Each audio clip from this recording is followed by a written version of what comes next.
Chemistry पढ़ते समय हम आयंस के बारे में बात करते हैं, लेकिन ये आयंस होते क्या हैं? आयंस एक एटम है या ग्रुप ऑफ एटम्स हैं जो इलेक्ट्रिकली चार्ज्ड होते हैं। अब नेक्स्ट क्वेश्चन आता है कि ये इलेक्ट्रिकली चार्ज्ड होते कैसे हैं? एक एटम के अंदर दो चीजें होती हैं जिन पर इलेक्ट्रिकल चार्ज होता है। एक प्रोटॉन है जो पॉजिटिव होता है और दूसरा इलेक्ट्रॉन है जो कि नेगेटिवली चार्ज पार्टिकल होते हैं। तो प्रोटॉन्स पे पॉजिटिव चार्ज होता है और इलेक्ट्रॉन्स पे नेगेटिव चार्ज होता है। जनरली नंबर ऑफ प्रोटॉन्स और नंबर ऑफ इलेक्ट्रॉन्स इक्वल होते हैं, इसलिए चार्ज बैलेंस रहता है। लेकिन कभी कभी एटम इलेक्ट्रॉन्स गेन या लूज करते हैं, जिससे नंबर ऑफ प्रोटॉन्स और नंबर ऑफ इलेक्ट्रॉन्स बैलेंस नहीं रहते। आइए हम इसे कुछ एग्जाम्पल्स के हेल्प से देखते हैं। फर्स्ट एग्जाम्पल हम सोडियम का लेते हैं। सोडियम में आपको पता है नंबर ऑफ प्रोटॉन्स 11 होते हैं और नंबर ऑफ इलेक्ट्रॉन्स वो भी 11 ही होते हैं। ठीक है, यहाँ पे अगर आप काउंट करेंगे तो यहाँ पे ये इलेक्ट्रॉन्स, यहाँ पे फर्स्ट वाले शेल में 2 इलेक्ट्रॉन्स हैं, उसके बाद 8 है और ये लास्ट वाले में 1 है। ठीक है, तो टोटल 11 हो गए। तो नंबर ऑफ इलेक्ट्रॉन्स ये भी 11 हो गए। ठीक है, तो जो नेट चार्ज होगा वो कितना हो जाएगा? नेट चार्ज यहाँ पे 0 हो जाएगा। ठीक है, क्योंकि सेम है, प्रोटॉन्स और इलेक्ट्रॉन्स दोनों एक ही है, मतलब ये भी 11 है और ये भी 11 है। तो इस केस में सोडियम एटम न्यूट्रल है, इसके ऊपर कोई चार्ज नहीं है। ठीक है, अब मान लो इस एटम ने एक इलेक्ट्रॉन लूज कर दिया, यहाँ से ये एक इलेक्ट्रॉन निकल जाता है। ठीक है, एक इलेक्ट्रॉन लूज कर देता है ये सोडियम एटम, तो हमारे पास क्या बचता है?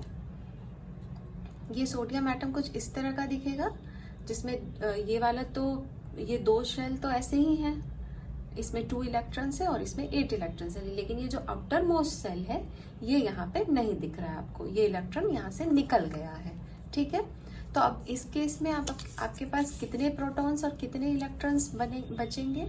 तो यहाँ प्रोटॉन्स तो वही रह जाएंगे, 11 ही रहेंगे, लेकिन इलेक्ट्रॉन्स कितने हो जाएंगे? आपके एक इलेक्ट्रॉन इसने लूज कर दिया है, तो यहाँ नंबर ऑफ इलेक्ट्रॉन्स 10 हो जाएगा। तो यहाँ पे नेट चार्ज कितना हो जाएगा? नेट चार्ज हो जाएगा +1। ठीक है, क्योंकि यहाँ नंबर ऑफ प्रोटॉन्स ज्यादा हो गए हैं, पॉजिटिव चार्ज ज्यादा हो गया है, इलेक्ट्रॉन कम हो गया है, तो ये नेट चार्ज +1 हो गया। ठीक है, तो आपको यहाँ पे, तो अब इस केस में ये हमारे पास जो आयन बना है इसे हम कैटायन बोलेंगे, पॉजिटिव आयन बोलेंगे। और इस केस में जो ये हमें सोडियम मिला है इसे हम Na+ से रिप्रेजेंट करेंगे। ये जो हमारा सोडियम है ये हमारा Na+ है, ये सोडियम आयन है। ये दोनों डिफरेंट है, ये सोडियम एटम है और ये सोडियम आयन है।